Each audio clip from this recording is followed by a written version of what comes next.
S'il y a un événement de la dernière décennie qui a marqué les esprits, c'est bien le séisme de la côte pacifique du Tohoku qui a entraîné un tsunami qui lui-même a entraîné une catastrophe nucléaire à Fukushima le 11 mars 2011. Mais avant de revenir plus en détail sur le déroulé et le bilan des événements, je vous propose de contextualiser le sujet et comprendre un peu plus la situation du Japon, le pays indéniablement le plus touché par les catastrophes citées plus tôt. Si vous voulez directement voir l'enchaînement des catastrophes, vous pouvez aller voir les différents chapitres de la vidéo. C'est parti!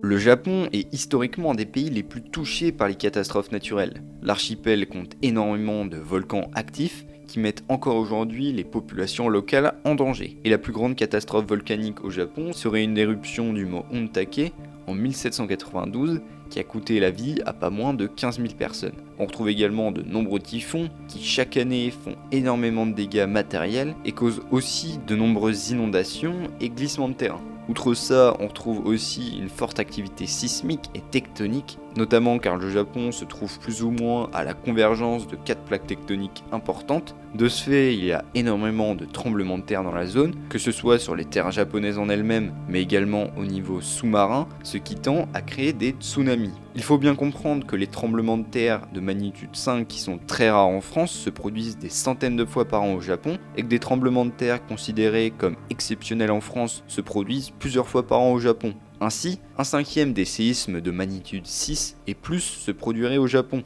Pour vous donner une idée, les séismes de magnitude 6 sont capables de causer des dégâts à des bâtiments non adaptés et anciens sur une large zone et arriver à faire des dégâts conséquents, de grosses fissures qui peuvent entraîner des dommages structurels importants, même sur des infrastructures renforcées et aux normes antisismiques. Selon les endroits touchés, à cette puissance, des pertes humaines peuvent être à déplorer. Les bâtisses les plus fragiles risquent de s'effondrer sur leurs habitants. De plus, la panique et la tumulte dus au séisme peut entraîner des blessés et des morts liés à la confusion et aux bousculades. De plus, 17% des tsunamis observés dans l'océan Pacifique auraient lieu près du Japon, ce qui corrèle avec le nombre de séismes dans la zone. Dans son histoire, le Japon a été, on peut le dire, vraiment emmerdé par ces catastrophes naturelles. Donc le Japon a commencé assez tôt au final à bosser sur des constructions plus flexibles qui pourraient résister aux séismes.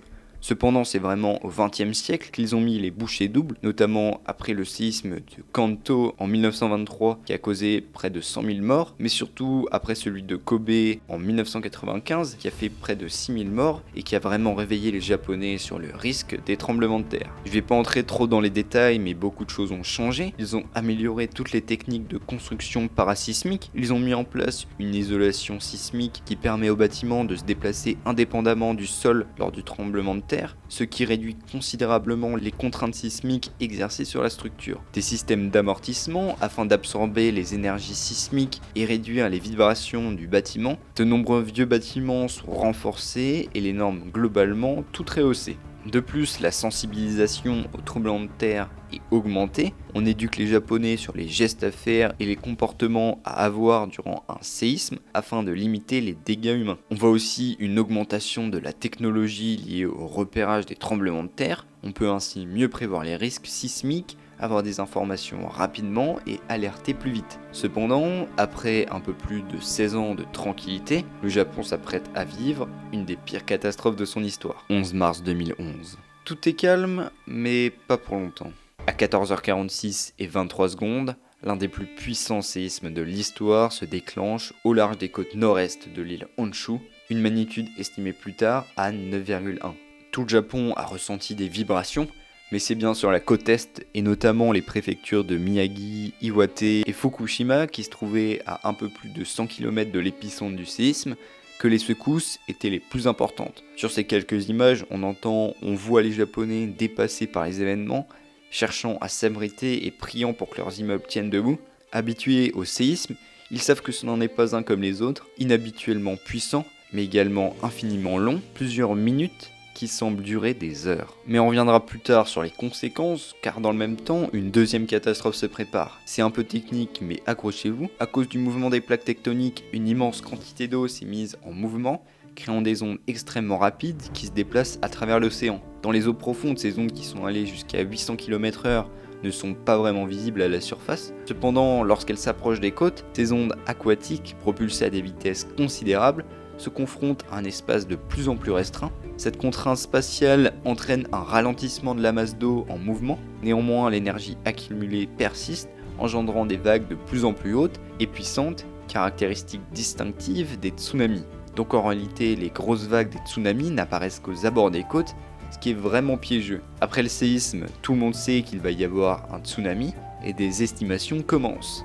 Les premières prévisions étaient assez optimistes, une vague de 6 mètres tout au plus. Pourtant, seulement 30 minutes après le tremblement de terre, des vagues de 15 mètres ont commencé à s'abattre sur les côtes japonaises. Bien plus puissantes et rapides que prévu, ce tsunami largement sous-estimé a sûrement coûté la vie à de nombreuses personnes qui étaient dans des zones où il ne semblait pas y avoir de danger. La puissance des vagues est effroyable, leur vitesse également, et les pauvres qui n'ont pas eu le temps de s'enfuir ne peuvent pas lutter. Terrifiant. C'est ce qui pourrait définir ce tsunami. Les vagues ne sont évidemment pas arrêtées aux côtes, l'eau se déplaçant à plusieurs dizaines de km/h, elle a pénétré à l'intérieur du territoire sur plusieurs kilomètres à certains endroits, dévastant tout sur son passage. De nombreuses maisons ont pu résister au séisme, bien moins au tsunami. Tout cela a seulement duré quelques heures et les Japonais ne savaient pas qu'un problème bien plus pérenne allait s'abattre sur eux. La préfecture de Fukushima se trouve sur la côte est du Japon et fait partie des régions les plus proches du séisme. Sur le site de Fukushima Daiichi, il y a 6 centrales nucléaires numérotées de 1 à 6 selon leur date de mise en service. Juste avant le séisme, les centrales 1, 2 et 3 fonctionnaient à pleine puissance et le 4 était en maintenance pour changement de combustible. Le 5 et le 6 quant à eux ne sont pas en marche. Petit point sur comment fonctionne une centrale nucléaire. Donc on procède tout d'abord à une fission des noyaux d'uranium. Cette opération crée énormément d'énergie sous forme de chaleur et pour récupérer cette énergie thermique, sous forme d'énergie électrique, on fait chauffer de l'eau à très haute température afin qu'elle devienne de la vapeur à haute pression. Cette vapeur entraîne une turbine qui entraîne un alternateur, ce qui crée de l'électricité. Il y a beaucoup de raccourcis mais le principe est là et je ne pense pas que ce soit important de rentrer dans les détails ici. Maintenant ce qu'il faut savoir c'est qu'il faut en permanence refroidir la réaction de fission pour la maintenir dans une condition stable afin de mieux la contrôler. Les centrales sont généralement refroidies par de l'eau. Donc on construit les centrales au bord de grosses rivières, ou bien, comme dans le cas de Fukushima Daiichi, au bord de la mer. Du coup, qu'est-ce qui s'est passé exactement ? Déjà, dès que le séisme s'est déclenché, les capteurs sismiques ont fait arrêter la réaction. Cependant, lors d'un arrêt brusque, il faut continuer de refroidir les réacteurs, car les noyaux radioactifs continuent de se désintégrer et libèrent de la chaleur. Or, l'alimentation électrique a été coupée dû au séisme. Pas de souci, les générateurs diesel de secours se mettent en marche afin de continuer de refroidir le cœur. Mais quelques dizaines de minutes plus tard, à cause du tsunami, les générateurs diesel ont été endommagés et ne pouvant donc plus maintenir la chaleur. Sur les réacteurs 2 et 3, des batteries arrivent à faire fonctionner les valves de refroidissement en quelques heures. Cependant, tout comme le réacteur 1 un peu plus tôt, la fusion du cœur est inévitable. Je passe les détails, mais la décomposition des matériaux dans le cœur du réacteur produit de nombreux gaz qui met sous pression l'enceinte de confinement. L'enceinte de confinement, c'est un peu ce qui garde un peu tout à l'abri de l'extérieur, et donc on veut vraiment pas que ce soit percé. C'est en soi le dernier rempart à la radioactivité et au corium. Le corium, c'est le résultat de la fusion de tout ce qu'il y avait dans le cœur, c'est donc quelque chose d'extrêmement dangereux. En plus d'être extrêmement radioactif, il est également très chaud et difficilement contrôlable. Le choix qui a été fait a été donc de relâcher précautionneusement les gaz radioactifs contenus dans le cœur à l'extérieur afin de faire descendre la pression et d'éviter le scénario étant jugé comme le pire, c'est-à-dire le relâchement du corium dans la nature. Parmi les gaz, il y avait de l'hydrogène. C'est un gaz qui, au contact de l'oxygène, est inflammable. Tout le site était normalement étanche à l'oxygène, cependant la tuyauterie qui servait à conduire les gaz à l'extérieur était défectueuse et l'hydrogène s'est propagé dans le bâtiment. Au contact de l'oxygène, il suffisait qu'il y ait une température un peu trop élevée ou une étincelle pour faire tout péter, et ça n'a pas manqué.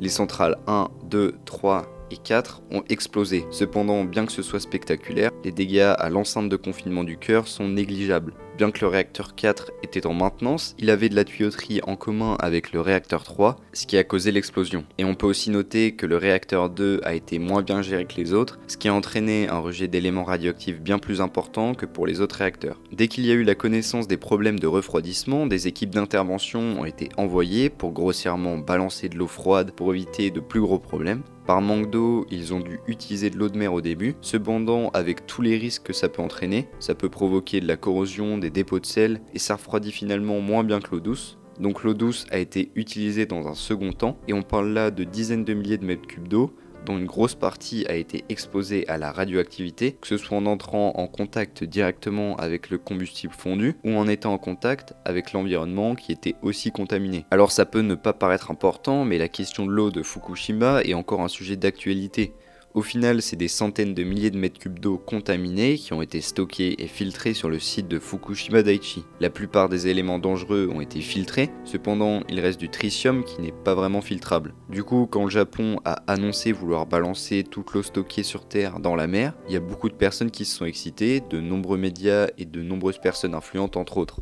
Très récemment, le Japon a commencé à rejeter de l'eau en mer et on a vu des articles comme ça popper. Alors, il est normal de se poser des questions et pour les gens lambda, c'est normal de s'inquiéter des trucs radioactifs vu que les médias en font des caisses. Cependant, quand on regarde les détails, on se rend compte que c'est complètement abusé. Quelques grammes de tritium dans des millions de litres d'eau, c'est ridiculement faible. Et il y a de nombreux scientifiques autour du monde qui s'accordent à dire dans un rapport pour l'Agence internationale de l'énergie atomique que le niveau de tritium dans les eaux de Fukushima est trop faible pour qu'il y ait vraiment des problèmes pour les hommes et son environnement. C'est la dose qui fait le poison. Si tu bois trop d'eau, tu peux en mourir, et si tu manges le cyanure contenu dans les pépins de pomme par exemple, tu ne vas rien avoir. C'est juste une question de quantité. Bref, on s'est un peu écarté du sujet de départ. Après que des gaz radioactifs aient été relâchés dans la nature, le gouvernement japonais a établi des zones en fonction du danger. Rapidement, une première zone d'évacuation a été annoncée dans un rayon de 2 km, très rapidement réévaluée à 20 km. Et une zone de 20 à 30 km devait servir à préparer une éventuelle évacuation. Il était également recommandé de faire attention et de surveiller, même si on n'était pas dans une zone d'évacuation, mais tout de même assez proche de la centrale. Beaucoup de Japonais ont douté et pensé qu'on leur mentait sur les risques et que les autorités essayaient de les contenir en leur donnant des données fausses pour éviter de les faire paniquer. Et même si les autorités ont sûrement arrondi les angles, on va voir les différents niveaux d'intensité de radioactivité au bord de la centrale. Pour arriver à se faire une idée du danger, il faut déjà savoir de quoi on parle. Ici on va parler en sievert. Un sievert c'est quoi? C'est une unité qui mesure la dose de rayonnement ionisant absorbée par un objet ou un organisme vivant. Bon, pas besoin vraiment de savoir ce qu'est un rayonnement ionisant, il faut juste avoir en tête les échelles de grandeur. Bon, déjà, il faut savoir qu'on prend tout le temps des sieverts dans la gueule. Chaque année, un Français moyen prend une dose de 4 microsieverts, ce qui n'est rien du tout. Et c'est pas à cause des centrales nucléaires ou quoi, c'est juste les rayonnements cosmiques qui nous frappent en permanence. D'ailleurs, un élément important à savoir, c'est que le risque associé à une dose de sievert reçue dépend si c'est une exposition rapide ou sur le long terme. On estime que jusqu'à 100 microsieverts, il n'y a aucun risque pour la santé. En tout cas, aucun cancer ou autre maladie n'a été prouvé après que quelqu'un ait reçu cette dose. Par contre, dans les centaines de microsieverts, il commence à y avoir des conséquences. À court terme, si c'est vraiment une exposition rapprochée, on peut avoir la nausée. À long terme, dans tous les cas, on a des risques un peu plus élevés de choper un cancer. À 1000 microsieverts, donc 1 sievert, il y a des risques de mort à court terme si la dose est reçue sur un court laps de temps, et dans tous les cas, il y aura de graves conséquences à long terme, notamment le cancer, mais pas que. Et après, plus la dose est élevée, plus les complications peuvent arriver vite et fréquemment. On estime que si tu prends une dizaine de sieverts, tu meurs dans les quelques jours qui suivent par exemple. Bref, du coup c'était quoi les doses à Fukushima? Et ben on estime que juste autour de la centrale, c'était de l'ordre de plusieurs sieverts par heure. Les travailleurs qui ont dû se relayer en urgence afin de ne pas empirer la situation ont reçu des doses bien moindres grâce à leur combinaison, mais c'était tout de même des doses conséquentes. On parle de quelques dizaines de personnes qui ont reçu des centaines de microsieverts, autrement dit, ils ont un risque accru de cancer plus tard. À 10 km de la centrale, on estime que c'était plusieurs microsieverts par heure, à 20 km, une dizaine de microsieverts par an, et à plus de 100 km, c'était négligeable, 1 ou 2 microsieverts par an. C'est des approximations, mais de toute façon, c'est les ordres de grandeur qui comptent. On voit bien qu'il y a des risques sur le long terme à rester dans les zones annoncées par le gouvernement, cependant la propagation n'est pas très importante, donc les habitants qui sont plus loin reçoivent des doses négligeables. On voit sur ces cartes que les zones n'ont pas été très efficaces. Une bonne partie de la zone des 20 km a très peu de risques, comparé à certaines zones au-delà de 30 km qui ont été soumises à des rejets bien plus importants. Cependant, ce n'est pas aussi facile que ça. Ces zones ont été établies assez rapidement, comme dit plus tôt, et on ne savait pas encore précisément ce qui allait se passer au niveau de la météo. Donc un peu plus tard, des zones un peu moins génériques ont été établies pour assurer la sécurité des habitants. Maintenant, il y a du souci qui est à se faire d'un autre point de vue. Avec les zones d'évacuation et les nombreux territoires détruits par le séisme ou le tsunami, le Japon s'est retrouvé avec énormément de gens qui n'avaient nulle part où aller. C'est près de 300 000 personnes au total qui ont dû se déplacer et migrer vers des zones non détruites et non contaminées. Ils ont dû pendant plusieurs semaines, voire plusieurs mois, vivre dans des conditions insalubres, avec très peu de confort, avant que tout ne soit reconstruit. Par contre, encore des milliers, voire des dizaines de milliers de personnes sont toujours déplacées, et ce pour un bon bout de temps, à cause de la peur des radiations et des risques encore trop élevés près des centrales nucléaires. Ce 11 mars 2011 est vraiment considéré comme une des pires catastrophes qu'ait pu subir le Japon. On dénombre un total de 22 000 morts et disparus, principalement à cause du tsunami et du séisme. Près de 2000 morts sont dus à l'évacuation, au stress et à l'inquiétude liée à Fukushima et les centrales qui lui sont raccordées, et on compte un mort directement lié aux radiations. C'est aussi un bilan matériel extrêmement grave, près de 220 milliards de dollars de coûts qui sont à amputer en majorité à la catastrophe nucléaire. Catastrophe qui a été classée comme étant de niveau 7, c'est-à-dire le niveau le plus élevé pour les catastrophes nucléaires, tout comme Tchernobyl. C'est au-delà de la catastrophe nucléaire un événement dans son ensemble qui a marqué le Japon, qui observe d'ailleurs une minute de silence chaque année le 11 mars à 14h46. Le reste du monde a été également très marqué, c'était un des sujets principaux dans tous les médias du monde, ça a aussi refroidi pas mal de pays vis-à-vis de l'énergie nucléaire.